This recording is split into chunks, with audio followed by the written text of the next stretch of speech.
Hello.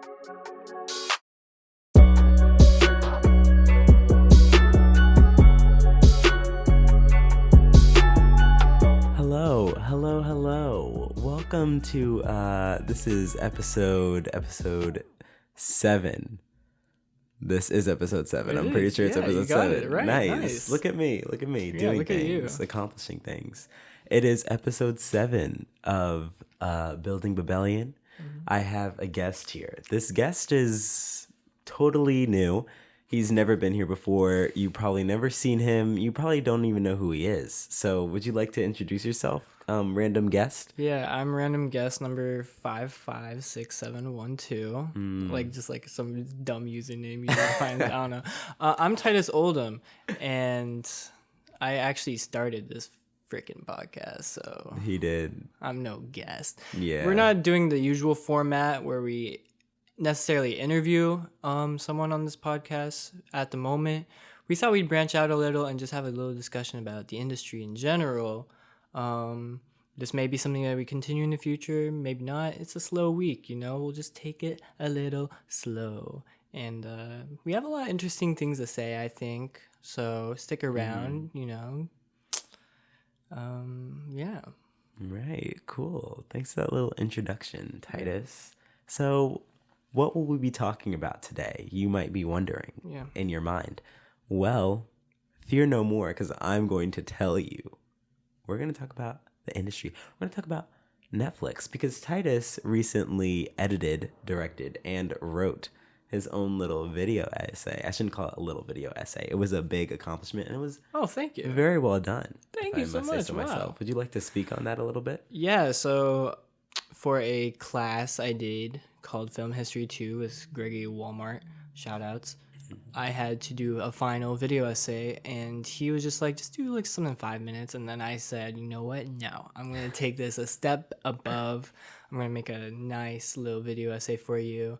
And, I passed, so he must have liked it at least a little bit. So I don't think I've gotten any comments on it, but we'll see.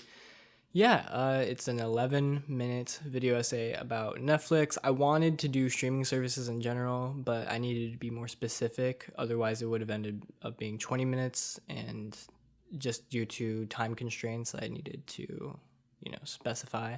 So that's also why we're on this podcast here, so I can talk about all the things that I didn't get to talk about and I kind of had to rush through. One neat little tidbit about the video essay is that I actually had to speed up my voice just to make it fit under 12 minutes. I sped it up by like maybe 5 to 10%, and then I changed the pitch so it sounded similar to what you're hearing right now. And yeah, and then I would go in and cut out any like just the smallest bits of like blank spaces or like no volume in my dialogue, so that it's not only did it sound like coherent and smooth throughout the whole thing, but also just was like at a rapid pace, information's flying at you. Yeah. So, which is like a lot of video essays, at least within the film category I've seen on YouTube, they are like that. Like they go really quick. And the visuals also coincide with that. They come really quick at you, and I think it's fun, honestly. So yeah, for sure. I did notice you were talking at a faster pace than normal in the video. I was like, wow. I know. You must have been out of breath like recording that. Yeah, like I wanted to be faster when I was recording it, but it's just like when you're sitting there recording for a long time, just your voice, like it's just really hard. And so I just decided I would have to take it slow, and then I'd figure out a way to speed it up later, and it worked out. So that's good. It's really hard to be a narrator or just like voicing a character. I feel like just from this one little experience I got in that sort of I don't know what to call it, just like that talent, that skill set. Like it's not something just anyone could do. Let me say that. Like it's a hard thing to try and do consistently, and I'm not even happy with my performance of it necessarily, like completely. There are points where I'm like, man, I could have re-recorded that and tried to not sound as mumbled, maybe. I don't know. Or I just didn't pronounce something the way I wanted it. And so I'm just imagining like Pixar, like those directors, like when they hear that with their voice actors, like, how often do they have to do retakes? How often do they have to edit and splice it together just to make it sound perfect, you know? That's true. Because they always sound perfect, those type of movies. So wow, that is definitely something to think about. yeah, so that's a little rant that has nothing to do with what we're trying to talk about. But I think this can go into what we are trying to talk about, streaming services, because Pixar recently has been exclusively premiering their movies on Disney Plus.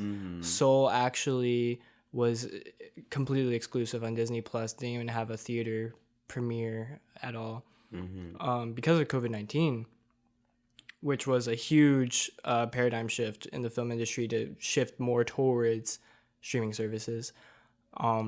And so that was a big part of why Disney Plus was successful at the Oscars alongside Netflix, because they had, I think I said like 34 nominations at the Oscars, an insane amount for one production studio, because most studios wouldn't even imagine that. They just focus all of their time onto one film to make it through the film festival circuit. But Netflix is able to balance it out because they don't have to worry too much about the actual theatrical format of it. Like in the movie theaters, that is a lot of money to spread it out across the country. Yeah. You do have to have a limited theatrical showing. So they do it just like a week in like Los Angeles. Right. Like people in Los Angeles can come see it for a week, and it's usually just like the media anyways. And then they're like, oh, now we're in the Oscars. And that's something that a lot of people in Hollywood were fighting against. They're like, they should not be at the Oscars just because they, you know, half-ass their theatrical showing. Right. And that was a huge debate for a long time. And then other people argue, you know, like, this is just the way the industry is headed. You know, let's not try to hold ourselves back. Let's just continue awarding good movies for being good movies no matter where they're shown, you know? Because at the end of the day, that is what the Oscars is supposed to stand for. Right. Not the, you know, extracurriculars behind what the movies are about, you know, not how much production value was put in, like, not how much money, not the box office, not who's seeing it and why. It's the actual movie itself, the quality of it when you're watching it on screen, and the audio and all of that. Right. Not the outside experience of it, you know, the things that shouldn't matter when you're judging just the art of it. So yeah, that's my little spiel about that, to open up this conversation.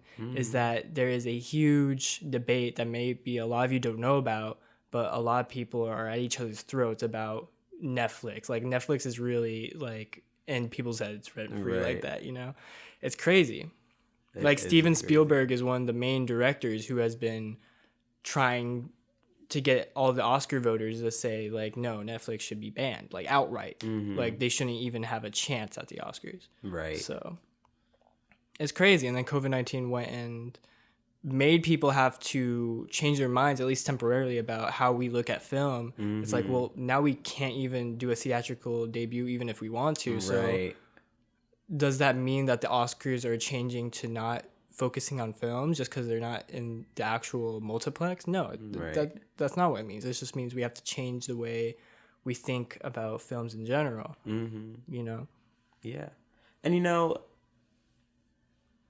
I won't say it's for the better. I mean, there's like pros and cons to everything, right? But at least this way, one good way of looking at it is that a lot of these films are becoming more accessible to the general public. So a lot more people can have a stake in, you know, these conversations. A lot of people can have opinions on these films. A lot of people can actually, you know, engage with the Oscars and be like, oh, Marriage Story, I saw that on Netflix. Wow, it got nominated for an Oscar. Like, I think that's cool. Yeah. And in the past, when we think about like the high culture of cinema, you know, things would go to film festivals where only a certain like percentage or threshold of people are able to go to. And it's usually like half of it's the media, half of it's just rich people within the film industry, or just like rich people in general just manage to get their way in because they're rich. And they're able to see it, and then all of a sudden we hear in like the headlines like, oh, Wes Anderson's next movie is going to be an Oscar nominee, and it's like, well, the general public haven't even seen it yet, but it doesn't matter. It just matters about that threshold of people being able to see it and being able to determine, because they are the ones voting on it after all. And so for a long time it seemed as though it was a very exclusive kind of club, and an exclusive, I don't know, culture of high cinema, for a very long time. And like Wes Anderson has pushed his newest movie, French Dispatch, back a long time so that he can get the theatrical debut he wanted. And finally it did debut at the Cannes Film Festival, to like a standing ovation or whatever. Right. But like, yeah, like literally like 2 years later, he didn't even want it on any streaming service. He wasn't going to have that. He was very sold on just wanting it to premiere in France, because that's what the French Dispatch is about, in front of a bunch of media, because French Dispatch is about the journalism industry. So I can understand why he wanted that payoff, because it is very personal and integral to the story he's telling. Right. But on the other hand, you can see how it can be like this sort of exclusive mindset that is like, you know, we are the high class of cinema. We are the ones that deserve to kind of like set the bar of what deserves to get into the Oscars. No one else should be able to like dictate that until they prove themselves to us, and then they're a part of the club. Right. You know, like Spike Lee had to work his way up with his films. And like there are plenty of his films that people consider like some of the greatest films of all time, but when he was just starting out, he wasn't part of the exclusive club, so it didn't really get much recognition. And even to this day, he still struggles. Like people say Da 5 Bloods should have been in Oscar contention, but it didn't get any nods. And maybe, actually, I think it did get like for its score, its original score, maybe. But like there are a couple people, Delroy Lindo, what is that his name? I have no idea. I think his name is Delroy, but his performance in Da 5 Bloods was amazing, and people thought he was a shoo-in for at least the nomination, and he didn't get it. And people thought, well, that's whack, but it's just kind of like the style Spike Lee has as an auteur, as a director, doesn't exactly coincide with the Oscars kind of mindset. Like it has to be a certain way, you know? Yeah. And that's something Spike Lee has struggled with. And like in the past, he's been able to get his foot in the door with Black Klansman and what else? He had another movie that was really successful there, but regardless, that's not what he's doing it for mainly anyways. But Wes Anderson, like that's exactly what the Oscars love to see, you know, anything like Wes Anderson has ever made, like that's what they want to see all the time. And so he's always like really successful there. Right. You know, and it's just like at some point we have to kind of like look at it and say like, this doesn't exactly dictate what good films are. It's just like what the high cinema people want us to believe good cinema is. But it can be so many things.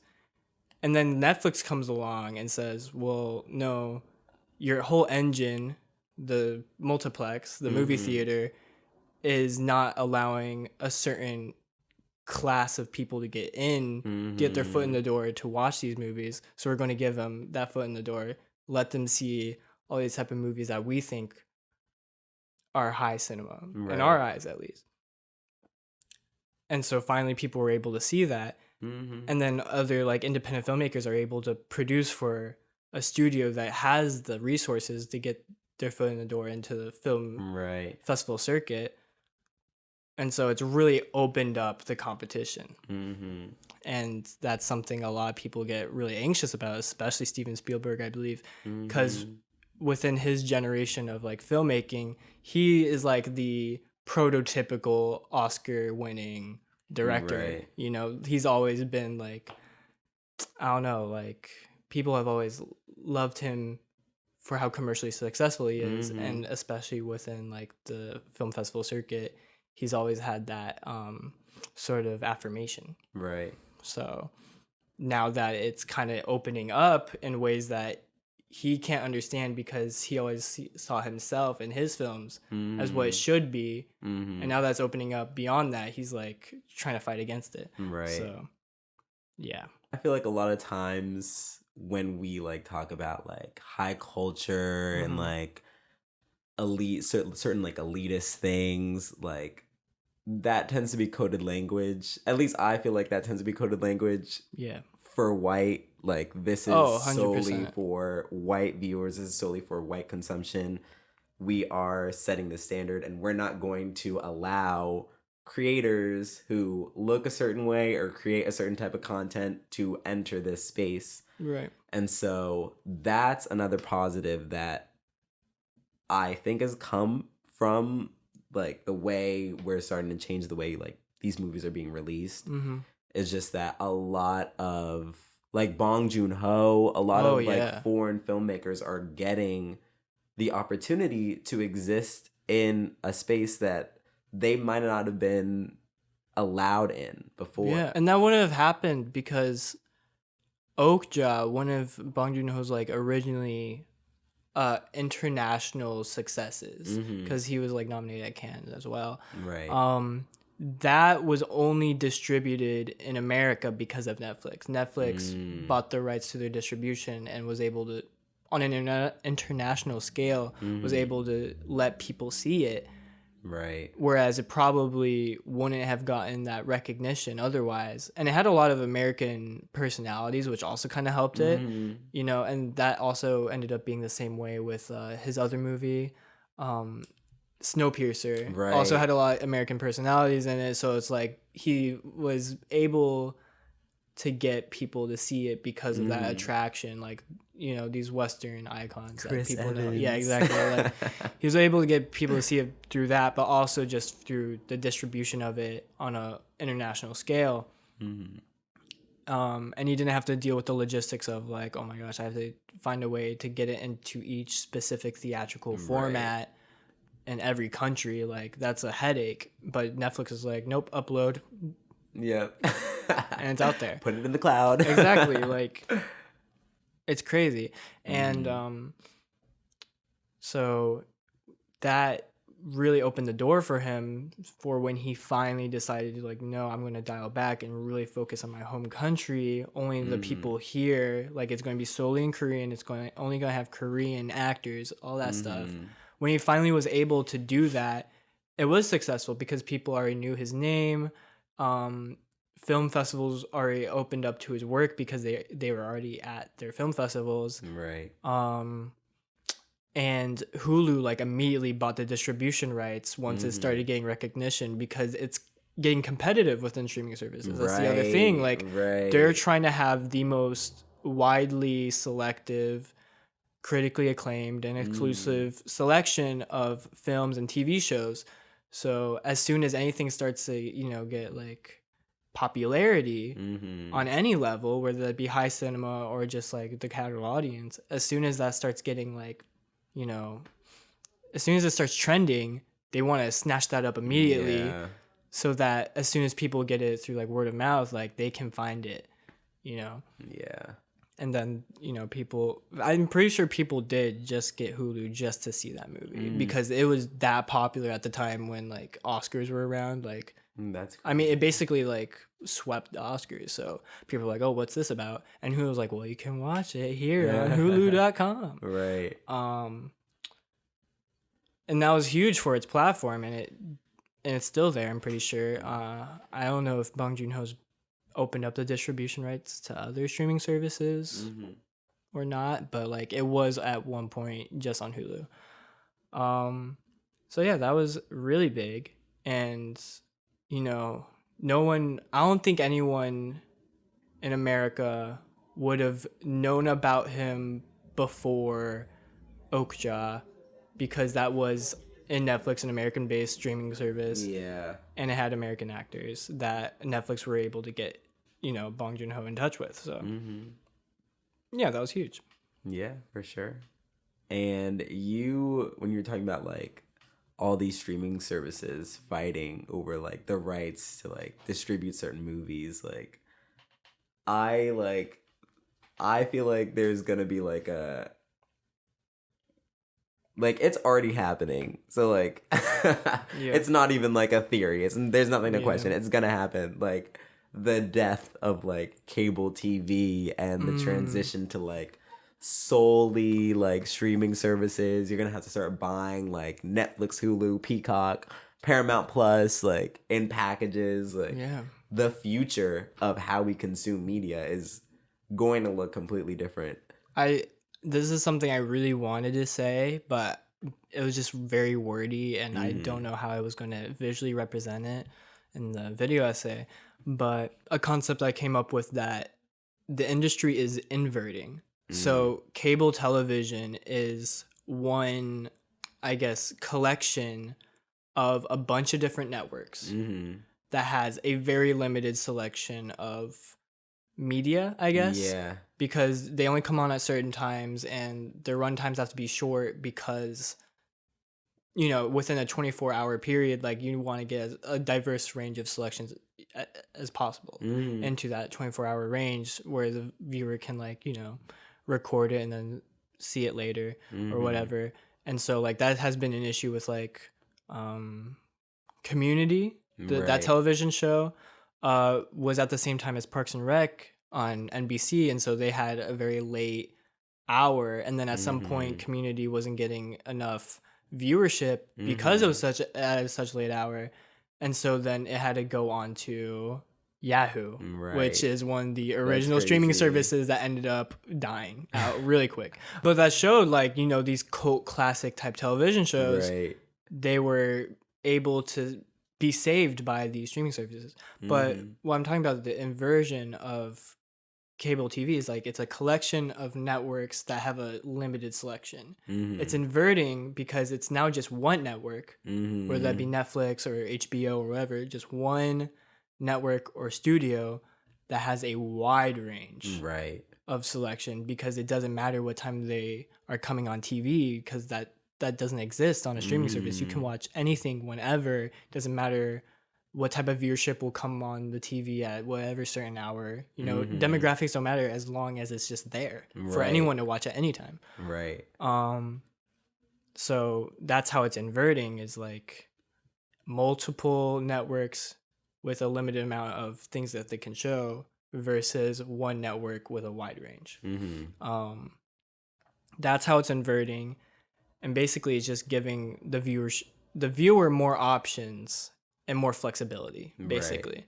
That's what it really comes down to. And honestly, it gives the network more flexibility as well. You know, they don't have to make as many budget cuts because of that. Within certain, like, shows, because, like, oh, well, your specific demographics not coming on at this certain time, so, like, there's no point in us being able to premiere it because we already have this other widely successful show in this slot that you want, so it's just not going to work out. We're going to have to go with something else. You know, it doesn't matter anymore because that whole logistic is non-existent now. So, and that was like the huge thing with DVR. Like, a lot of shows before DVR weren't going to take off because you know, they were getting, like, premiered at, like, midnight, which, like, the average person can't necessarily stay up for if they work in a 9 to 5 or whatever. And now that you can record it, it's just like, well, now I can, as soon as I get back from my job, I can watch it the next day. So the DVR kind of set the standard of, like, what streaming services were starting to get there in that sort of headspace. It's like, we can continue down this path where the viewer doesn't have to, like, make up time or, like, be constrained. We can give them more freedom somehow, you know? But there are a lot of aspects of cable television that I think will be missed. Like, the whole idea of, like, seeing it live. You know? Like, that is not really going to exist anymore, because when you think about it, like, I mean, there was a time where, like, Twitter and, like, social media coexisted with that whole culture of, like, shows premiering, like, the season finale is coming on and everyone's, like, live tweeting about it. Like, that is a whole culture that I think is going to be lost because people are just like, oh, that just got released, I can watch it anytime. You know, like, I don't have to catch up, you know, I just won't look at social media for a bit. It's like, it doesn't matter anymore. So this is very true. And, like, I'm starting to wonder, like, within the sport industry, how is that going to be affected? You know, because that depends on live viewership. Right. And if people are starting to gear more towards these streaming services, it's like all of a sudden like, well, are people really going to care about that live sensation anymore? Are people going to like get desensitized to the whole aspect of it being live? I feel like it's such a dedicated fan base that it may not matter. Like they'll always survive somehow. Yeah. But it makes you wonder. Right.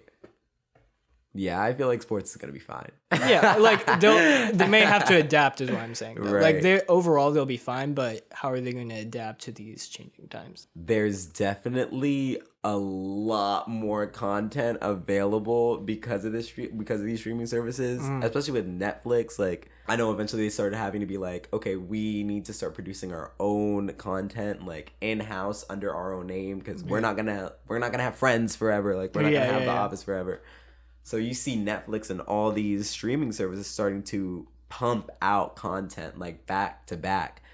And the interesting thing with that is that I know a lot of new Netflix shows, their success depends on how big of an audience they can attract within like the first week of it being released on Netflix. That is the huge thing, yeah. Yeah.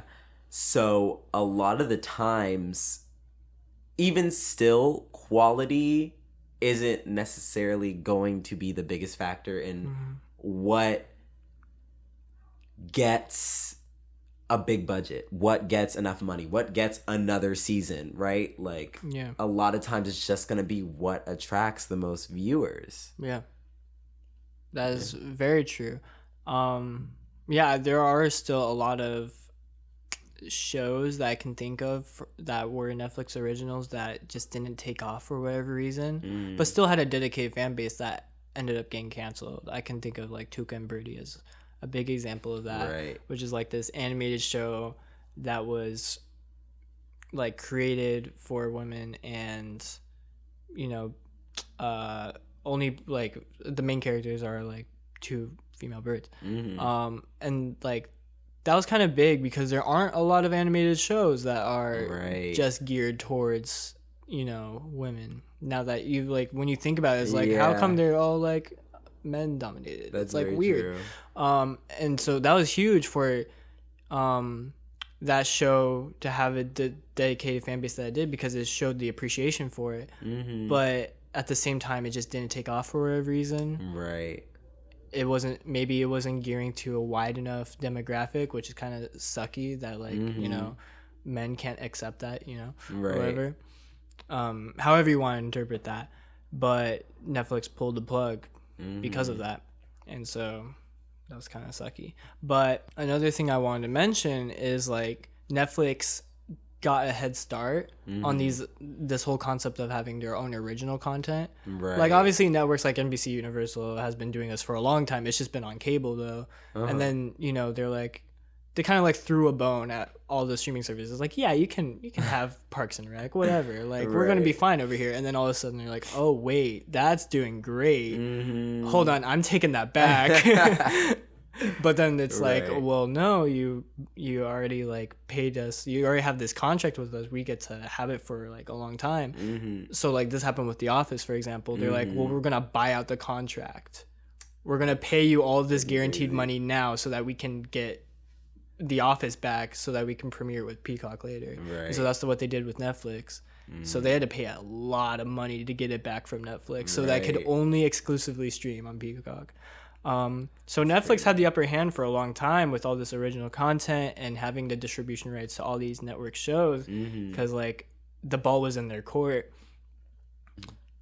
Networks started to realize like this is the new wave, and so they started putting all their stuff onto the cloud, I guess, you know, for everyone to see.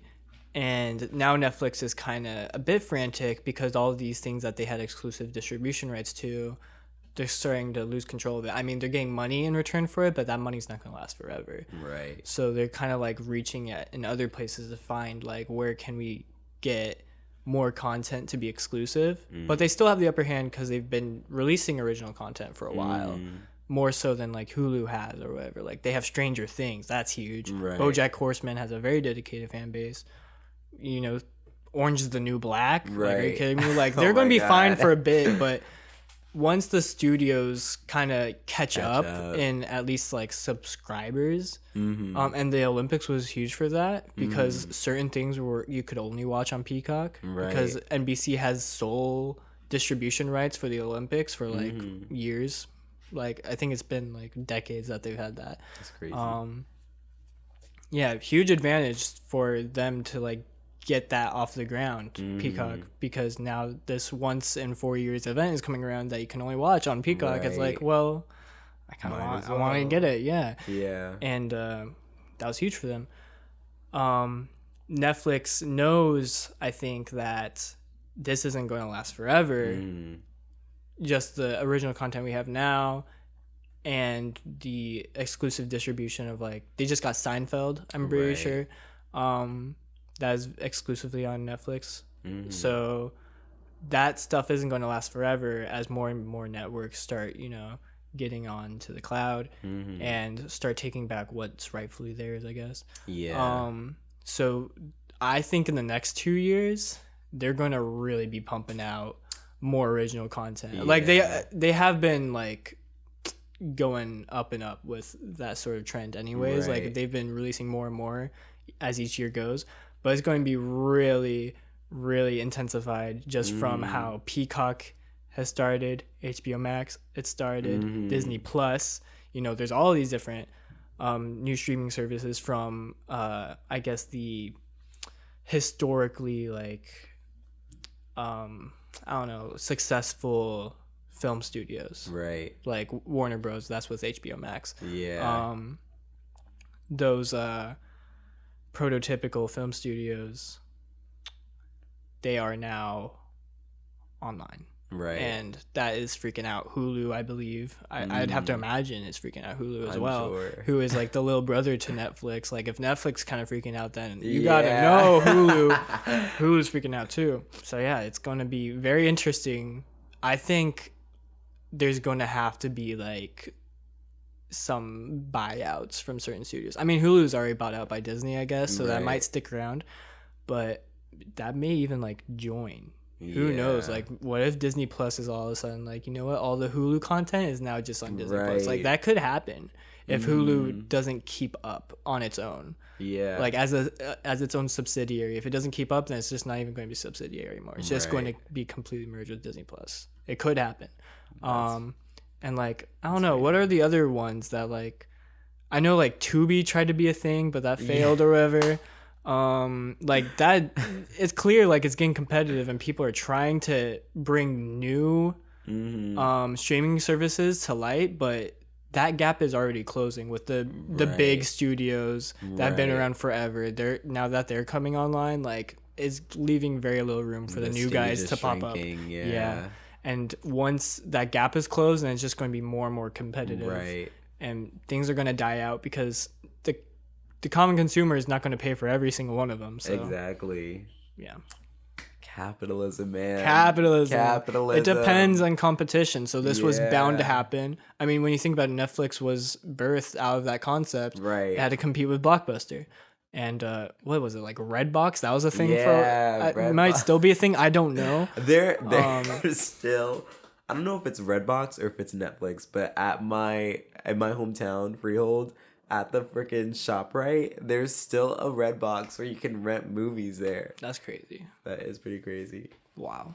Yeah, I mean, those type of companies are always going to try to stay open for as long as they can for like, I don't know, out of hopes that like, maybe like kind of with like, you know, vinyl, like maybe they'll realize like this is the true format that you have to, you know, consume this media, but like it's probably not gonna happen with film. Music is just like a rare exception where people are like, I don't know, trying to hold on to the vinyls because they are cool. They're very cool to like have this sense of ownership of, and that's why like VHS tapes and CDs were so popular for a long time. Is because like, oh, I have a sense of ownership over my favorite movie. Right. But that's expensive. It's an expensive hobby to have. So, and same thing with vinyls, but like somehow that works. But VHS tapes and CDs, not so much. DVDs. Yeah. But who knows? Maybe in the future there will be room for people to start saying, you know what? I miss having the physical DVD in my hand. Maybe. We'll see. And then streaming services besides the film industry, Spotify would never have happened without Netflix. Because Spotify's whole business model is basically Netflix. Right. Unlimited content, no ads. Yeah. For a monthly subscription, like a small rate of like, I don't know how much money it is. It's like $10. $10, whatever. Okay. Family plan. Oh my God, yeah. Netflix too. Spotify never would have been able to be a success if it wasn't for Netflix opening that door. And then you think of like, I don't know, like there's even like gaming, like Steam. Yeah. Steam is kind of like that. You still have to pay for certain ones, but there is like exclusive content on Steam that you can get for free. Right. Just for having Steam, I believe. And I think they have a subscription service. I don't know. I don't know enough about the whole gaming industry to necessarily say that. Right. But Nintendo, at least, they are very exclusive. Like they probably have the most percentage of exclusive content. Like they've been thriving off of that for so long. Right. Whereas like Xbox and PlayStation is always at each other's throats trying to get exclusive distribution rights versus like, because like that can easily be like cross-platform because they follow a similar, like, I don't know, play model. I don't even know what the word for that is. Whereas like Nintendo is very specific. Like this is a Nintendo game, you know? Yeah. So that's huge. That's huge within gaming as well. Like all these entertainment industry type things. And you can see it within theater, like live theater. That's starting to like look at streaming service as a way of like, oh, we can open up to new audiences. Yeah. Hamilton on Disney Plus. Like In the Heights. Well, In the Heights was kind of like that's like a musical. Yeah. It's a bit different, but I mean, for a long time they have been doing that. We're like, we'll just like make a film adaptation. But now all of a sudden they're like, well, we don't necessarily have to do that. We can just record it and get it on. And then people will see that this is a live experience as opposed to just being a specific like cinema experience. Right. And then maybe they'll want to invest in Broadway more. Yeah. You know, that's a way of getting their foot in the door. Yeah, there's just a lot of different things that are coming up with just streaming becoming more and more available and successful, that like we are at this weird crossroads where we're like, we kind of know where it's headed, but we actually at the same time we're like kind of interested to see exactly what's going to happen. Because like Netflix is also opening like a gaming platform. Next year, that's going to be a thing. Like it's official. It's not like we might play around with it. Work? No one really knows the specifics. But Netflix gaming is a thing that will show up. That would be crazy. It would be. That was something I was going to talk about, like, because Netflix was playing around with that whole choose your own path story thing with like Kimmy Schmidt, Black Mirror. Yeah, Bandersnatch. They were playing around with that, just the interactive experience, and that was like pretty successful. Like people were talking about those for a long time. Like I remember on Reddit, people were like trying to find every path and whatever that you could possibly take in Bandersnatch. So they see that they have an audience for it, and now they want to open it up more so that they can get a dedicated audience for it. And that would definitely be something that they can say they have above every other streaming service. No other streaming service has that, at least not the film dedicated ones.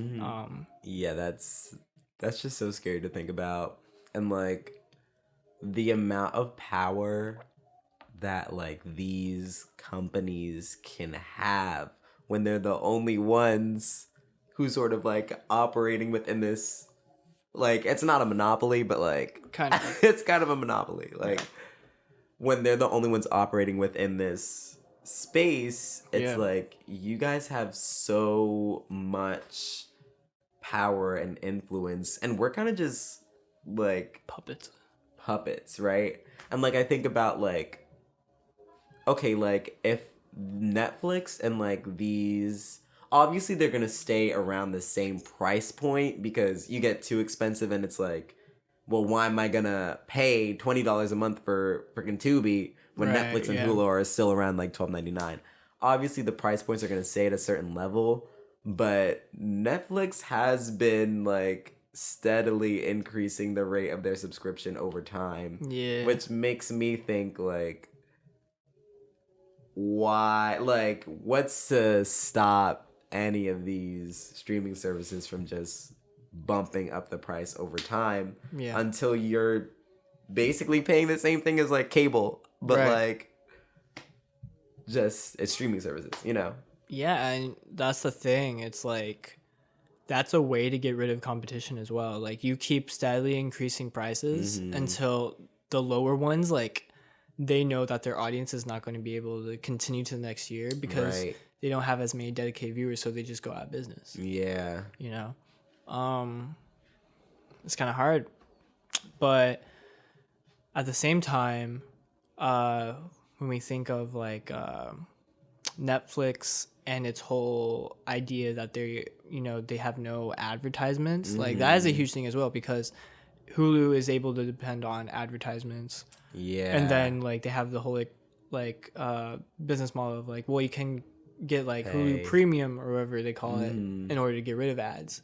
So like the people on the lower tier of payment that like they like Hulu because it's less expensive than Netflix, well, they still have to watch ads, and then those ads become money for Hulu. That's true. It ends up equating to like whatever Netflix makes, you know. Maybe not exactly. I'm sure Netflix has the upper hand, but whatever. It gets close at least. And Peacock also does ads. I know that. I'm pretty sure like for a long time they've been free as of right now, just for people to get onto the website, but there are ads so that they can make money off of it. Right. And then eventually they're going to make it exclusive for subscriptions only at some point. I don't know when. But then people that have been enjoying watching, I don't know, The Office for free are going to be like, oh no, now I have to pay. You know, like basically they're just feeding them this content, getting them addicted, and then they're like, well, now I have to pay. You know? Yeah. That's the whole like idea of like, oh, you get 6 months free or whatever. You get 3 months free, and then it starts automatically paying, and you're like, I'm too lazy to cancel it. I'm already enjoying this, so. Which you're never gonna freaking get me on that one. I will always cancel my subscription before I have to start paying. But what Netflix has been doing more so recently is something that is less subtle. I mean, more subtle than advertisements, and it's called co-promotional advertising. Ooh. And basically, if you look at To All the Boys I Loved Before, I believe, that movie series, there is one character who's in love with Subway. I watched a whole video about this. There's a character that is in love with Subway, and it's like she's always just talking about Subway. She even like texts a Subway emoji. It makes no sense. Like that's not a thing, but she texts it. And then you, at the times of when these movies were premiering, if you looked at Subway, they were on their website, like they had like the movie posters up like on the sides of the website to say like, oh, this movie's now on Netflix. So like, while it's not advertisements that are like very like in your face and like, oh, I can't skip this, it's a part of the story, and it makes you think about it, and it's like, oh, I haven't had Subway in a while. Yeah. And then at the same time, Subway's also promoting it on their own platforms, and so that's becoming more and more of a thing, especially in like action movies with cars. Huge. And so that sort of thing is becoming more and more prevalent, especially on Netflix, where they pride themselves on not being like advertisement type brand.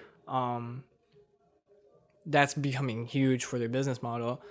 And then there's Amazon, who has started with Amazon Prime. They've kind of cracked the code because they are they're an e-commerce business that has like a lot of options open to them about how they can approach advertisements. So like Amazon like Prime X-Ray, where you can, in each scene you can see like who the actors are. They have already started experimenting with that X-ray feature, where if in a scene you're like, oh, this person's outfit. Like that's interesting, you like pause, the outfit leads you to an Amazon link. Wow. And so like it doesn't interrupt the flow of the movie because you don't have to pause. You know, you can just keep it going. But if at any point you are like, oh man, like if you're like watching Friends, for example, it's like, oh man, Rachel's outfit is so vintage or whatever.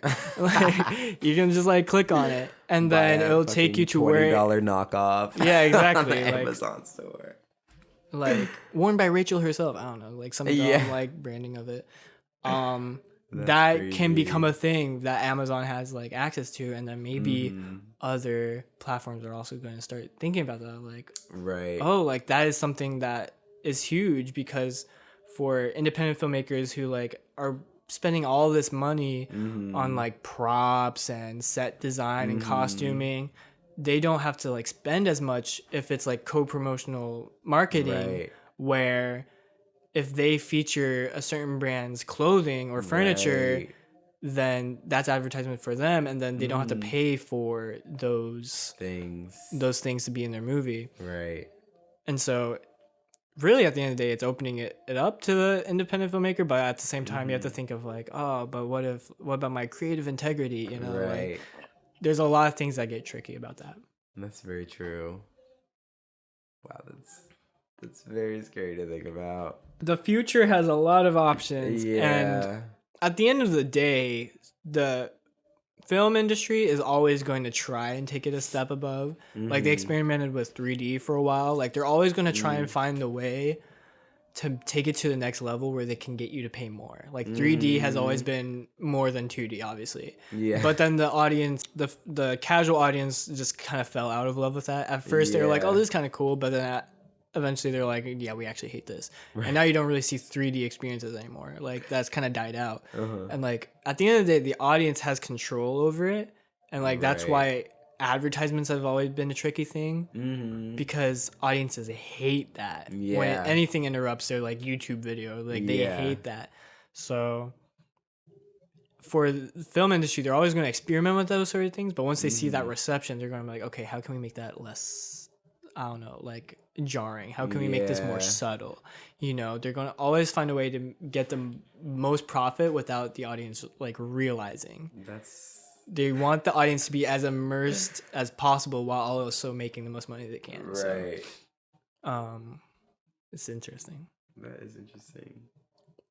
Yeah. Another thing that I think is interesting is like just thinking about the intersection of like how like future generations are literally going to be shaped by this new way of media being produced and released and how accessible it is. Yeah. Because like, I don't know, you think about like when we grew up, obviously streaming services weren't that available to us. It kind of sort of came like on the tail end of like when we were coming out of our tweens, like into our teens.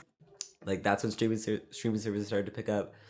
And like, you think about Disney Plus, all the way we could like access nostalgic media. Right. Like, how do you know that hasn't influenced like Y2K culture and like this desire to like want to like, you know, like fashion trends and all these other different things. I just think it's interesting. Yeah, when you think about like our generation of film majors, there's people in our classes like, oh, I want to work for A24, like those studios. And like at the Oscars, it's always like, oh, Warner Bros. Does it again. They have another like, I don't know, film that wins Best Picture of the Year or whatever. Yeah. Now it's becoming more like, oh, like the next generation, I assume, is going to be like, I want to work for Netflix. I want to work for Hulu. Right. Right. And then like at the Oscars, it's already happened that way with COVID. It's like Netflix has basically swept the nominations this year. You know, they have 34 nominations. Yeah. Netflix like has won it. Even no matter how many they win, they've already won it because they have the most many nominations, appearances basically. Yeah. And then Disney Plus as well. They had a shout out for that as well. Right. And that's like the future of it. But at the same time, I think with studios before, and like our understanding of studios is like you can work at Warner Bros. For life or like A24 for life, but Netflix and Hulu depends on freelancing. And that's another thing with streaming. Like really the only people that are going to be at Netflix and Hulu long term are the actual like coders and like technicians or whatever. Right. Those are the people that have job security. But like on a film by film basis, Netflix is just going to be like, we're just going to take in whatever freelancers that can work on this project, and we're going to jump to the next one. But like with traditional studios like Warner Bros. Or Disney, they have like the in-house people. Like a Pixar especially, they're known for having a lot of in-house creatives. But that's going to start dying out more and more as Netflix and Hulu are able to produce at such a large rate, because they don't have to have all these expenses of having people with them long term. Exactly. You know, there's like insurance and like there's so many things I have to consider about having people under you long term, that like if you just freelance them, then it's like a one-time payment and then they're off your hands. Like it's whatever. Yeah, and you think about how many shows like don't get a second season, how many shows don't get renewed. Like you might get your big shot like to do one season of the show you really, really want to do, but like there's no guarantee you're gonna be coming back. There's no guarantee that this job is gonna be sustainable in any way. Yeah, like freelancing is like probably alongside streaming. I mean, they have to do a lot with each other, but alongside streaming, like freelancing is the biggest like trend we're facing in the film industry. Yeah. Television, not so much. Because like that is a long-term commitment, at least for actors, and like I mean the continuity of like the visuals and like the sound, like they have to keep certain people on, at least like directors and like cinematographers, sound designers, like in order to keep like that continuity. But in film it's a one-time thing, so like you don't have to be with the same studio forever in order to do that. So that's true. It's something scary for a lot of people, but at the same time it also opens up a lot of different paths for people to like branch out and do like a bunch of different things with their lives rather than have to be committed to one certain format, I guess. Right. So it just depends on like what you want. If you want to be doing the same thing your whole life and that's something you really enjoy, then you know that's going to be a struggle for you. But if you're willing to embrace a bunch of different opportunities, then this is the landscape. Yeah. Exactly. And like bringing it for full circle back to that whole accessibility thing, like the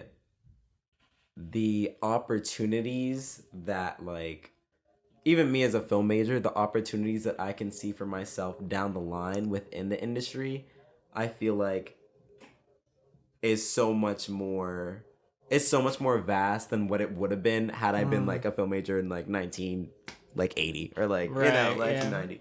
Like there just seems to be so many more things I can do and ways for me to still keep my creative integrity on some level while also producing commercial content that can be like, you know, given to somebody and like consumed by a larger audience. Yeah.